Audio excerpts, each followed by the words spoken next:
Your most accurate local forecast starts now with meteorologist Brett Thackeray.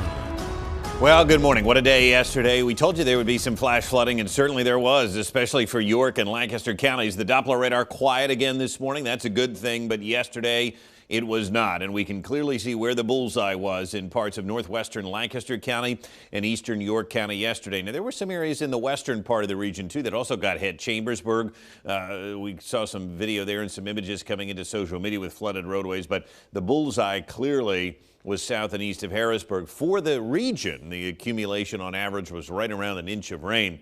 But when we zoom in here, you can clearly see just north and east of York and eastern regions, right along Route 30 and in northwestern parts of Lancaster County. That was where the worst of it was. That's where Kayla was this morning around Mount Joy. You could see just north of Columbia, the bullseye here just to the west of East Hempfield. Almost 7 inches of rain projected here by the radar yesterday. Just massive amounts. And when you get that much rain, there's no place for the water to go. Storm reports, again, flooding in.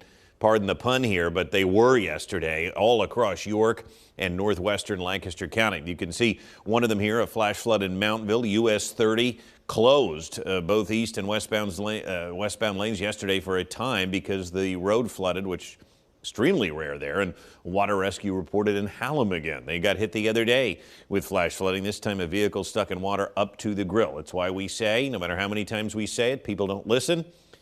Turn around. You don't want to drive through these floodwaters. You just don't know how deep they are. And when you get rain like we had yesterday, chances are they're going to be deep. So here is Lancaster trying to recover here a bit this morning as traffic is already up and about across the city. Thank goodness that front shifting to the south and east. That's why we do think today will feature some improvement. We can't totally promise there won't be a storm, but it looks about as dry as any day within the next 7. So that front, luckily, that boundary shifting to the south and east, and we should get a little bit of a chance to recover today. Temperatures starting in the 70s, dew points in the 70s again. I feel like a broken record, but that's what it is. 84 degrees yesterday.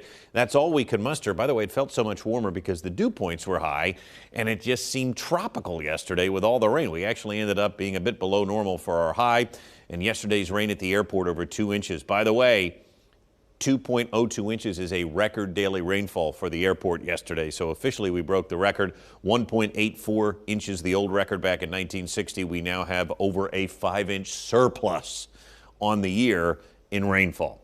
Hard to believe considering where we were just a couple of months ago. Willow Hill this morning looking good. The grass is lush and temperatures should be back up in the upper 80s. Now, we've got 2 words on here, dry and humid. How can both exist? Well, it is going to still be humid today, but because this surface boundary has shifted to the south and east, I think most of us will stay mainly dry. After the fog burns off, we should get sunny this afternoon. Storms kind of pop around us, but notice a lot of the high-res guidance suggests we stay dry. Certainly hope we do today. And then tomorrow, a better chance to see some more scattered thunderstorms late in the afternoon toward evening.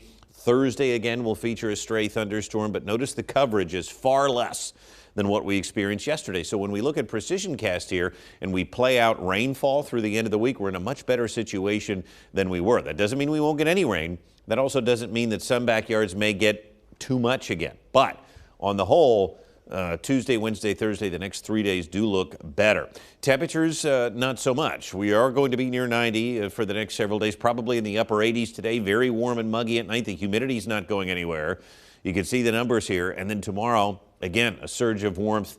We should hit 90 degrees tomorrow. And when we look at the extended outlook, the humidity shows no signs of breaking. Again, anything above this orange line feels rather humid and gross, and that's what we have here going into the next several days. We try to get a break from the intense moisture, but tomorrow, again, more storms. Thursday, a stray storm. Saturday, we may get a break. But then Sunday and Monday, we're right back into that high humidity and just that gross air. So Saturday, if I had to pick a day that might stay dry, might.